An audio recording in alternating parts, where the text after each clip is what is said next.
இயேசு கிறிஸ்துவில் பிரியமுள்ள சகோதர சகோதரிகளே, அன்னையுடைய அன்பு பிள்ளைகளே, இயேசுவின் நாமத்தில் உங்கள் அனைவருக்கும் என் இனிய காலை வணக்கம். இன்று வெள்ளிக்கிழமை. இன்று தவக்காலத்தின் 3ஆம் வெள்ளி. திருதி ஆண்டவருக்கு ஒப்புக் கொடுக்கக்கூடிய அற்புதமான நாளிலே நாம் மேற்கொள்ளக்கூடிய தவ முயற்சிகளையும், இன்றைக்கு மேற்கொள்ளக்கூடிய உண்ணா நோன்பையும், தான தர்மத்தையும், சிலுவை பாதையுடைய பேறு பலன்களையும் நாம் அனைவரும் பெற்று இன்னும் மகிழ்ச்சியோடு வாழ, இந்த தவக்காலத்தை இன்னும் அனுசரித்து ஆண்டவருடைய பாடுகளை சிந்தித்தவர்களாக வாழ நாம் இணைந்து ஜெபிப்போம். இன்றைய நாள் இனிய நாளாக, ஆஸ்வதிக்கப்பட்ட நாளாக அமையட்டும். நீங்க எல்லாரும் நல்லா இருக்கணும். தீமைக்குள்ளும் ஒரு நன்மை. வாழ்க்கை ஒரு வரம். நமது வாழ்வும் திறமைகளும் உடைமைகளும் இறைவனின் வரங்கள். அவற்றை நாம் எப்படி பயன்படுத்துகிறோம் என்று சிந்தித்து செயல்பட இன்றைய நற்செய்தி நமக்கு அழைப்பு விடுக்கின்றது. நமக்கு அவர் மீண்டும் மீண்டும் வாய்ப்புகளை வழங்கி கொண்டுதான் இருக்கின்றார்.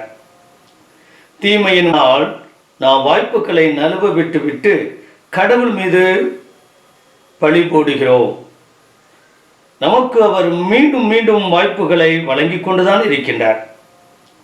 தீமையின் வழியாகவும் அவர் வாசகத்தில் யோசேப்புக்கு அவர் சகோதரர்கள் செய்த தீமையில் இருந்து நன்மை வரை செய்கிறார். கடவுள் நமக்கு தரும் வாய்ப்புகளை பயன்படுத்தி தீமையிலும் நன்மை செய்து மகிழ்ச்சியோடு வாழ்வோம். தீமை செய்பவரை வாழ்விப்போம்.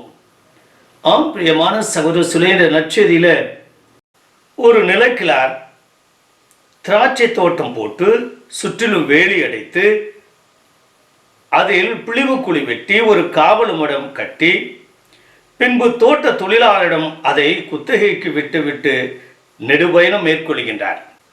பழம் பறிக்கும் காலம் நெருங்கி வந்தபோது அவர் தமக்கு சேர வேண்டிய பழங்களை பெற்று வரும்படி தன்னோடு இருந்தவர்களை அனுப்புகிறார்.